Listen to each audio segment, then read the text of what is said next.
नमस्कार दोस्तों, सुरेन हिंदी क्लास में आज हम पढ़ते हैं आधुनिक युग के पाश्चात्य समीक्षक आई ए रिचर्ड्स का काव्य भाषा सिद्धांत।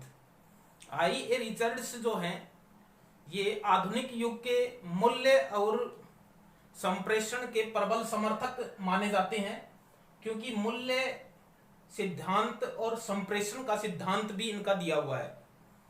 इनकी पुस्तक है principles of literary criticism. Principles of literary criticism, इस पुस्तक में इन्होंने अपने विचार जो है वो लिखे हैं। मूल्य सिद्धांत, संप्रेषण सिद्धांत। अब देखिए संप्रेषण क्या है। संप्रेषण यानी विचारों का आदान प्रदान, तो उसमें भाषा की आवश्यकता होती है। इनका तीसरा सिद्धांत है काव्य भाषा सिद्धांत। तो काव्य भाषा सिद्धांत को हम पढ़ेंगे, जो यूजीसी नेट के पाठ्यक्रम में भी है और बहुत सी जो है वो मास्टर डिग्री कोर्स में भी शामिल है। आई ए रिचर्ड्स के काव्य भाषा सिद्धांत की मुख्य बात यह है, जिसका प्रश्न आता रहता है कि भाषा के इन्होंने दो भेद बताए हैं। इसको भेद न कहकर रूप भी कह सकते हैं कि भाषा के रिचर्ड्स ने दो रूप बताए हैं। एक है वैज्ञानिक रूप और दूसरा है रागात्मक रूप। वैज्ञानिक रूप या वैज्ञानिक भेद या रागात्मक भाषा, वैज्ञानिक भाषा या रागात्मक भाषा। प्रश्न ऐसे आता है कि भाषा के दो भेद कौन से बताए हैं, वैज्ञानिक और रागात्मक।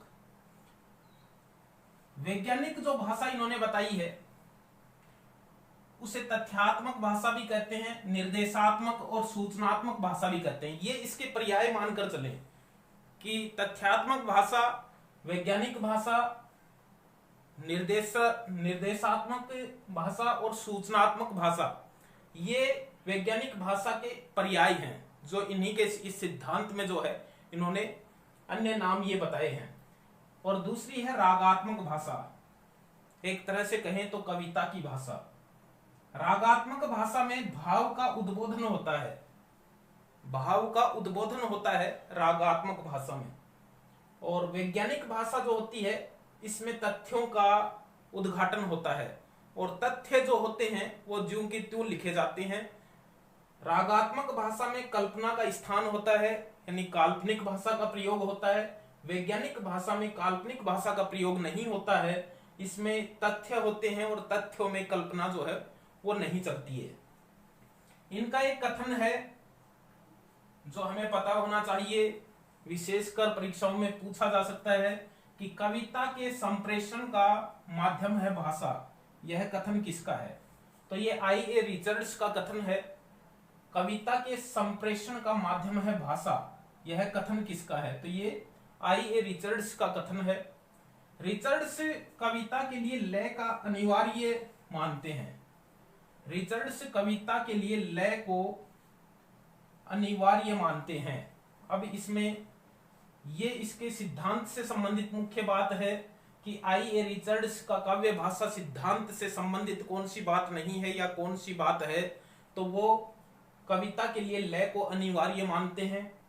रिचर्ड्स के अनुसार जिस भाषा में रूपकों का प्रयोग किया जाता है वह उच्च स्तर की भाषा होती है।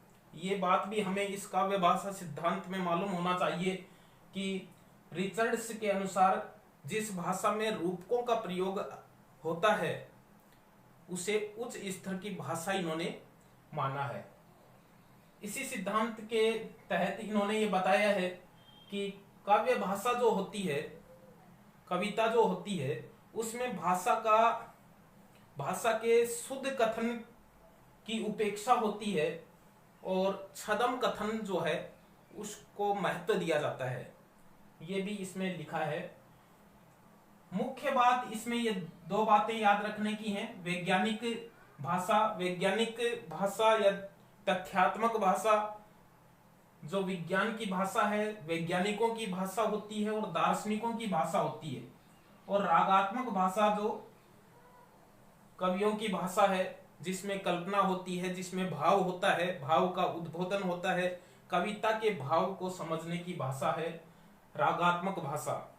तो ये इसका काव्य भाषा सिद्धांत है, जिसकी मुख्य बातें हैं ये, जिनके प्रश्न जो है यहाँ से इसमें अधिकतर जितने भी प्रश्न आते हैं वो इन्हीं 2-4 बातों में से प्रश्न जो है वो बनाया जाता है कि इस सिद्धांत से संबंधित मुख्य बात क्या है, या इस काव्य भाषा सिद्धांत से संबंधित कौन सा कथन नहीं है, काव्य भाषा में कौन से 2 भेद इन्होंने बताए हैं, भाषा के वैज्ञानिक भाषा कौन सी होती है, रागात्मक भाषा कौन सी होती है।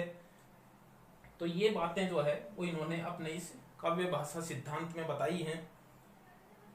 आचार्य भामह जो संस्कृत के आचार्य हैं, उन्होंने रिचर्ड्स की जो ये 2 भेद इन्होंने बताए हैं, वैज्ञानिक और रागात्मक, इसमें आचार्य भामह ने वैज्ञानिक जो भाषा है उसको वार्ता नाम दिया है, और रागात्मक भाषा जो है उसको आचार्य भामह ने वक्रता नाम दिया है।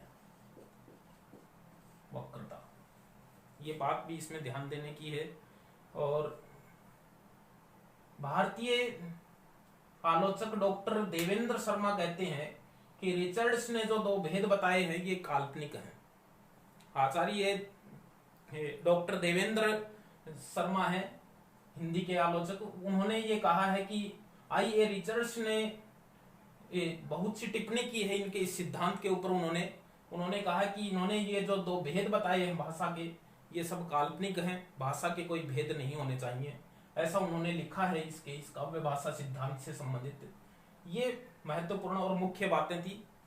फिर मिलेंगे किसी अच्छे सिद्धांत के साथ, तब तक के लिए धन्यवाद।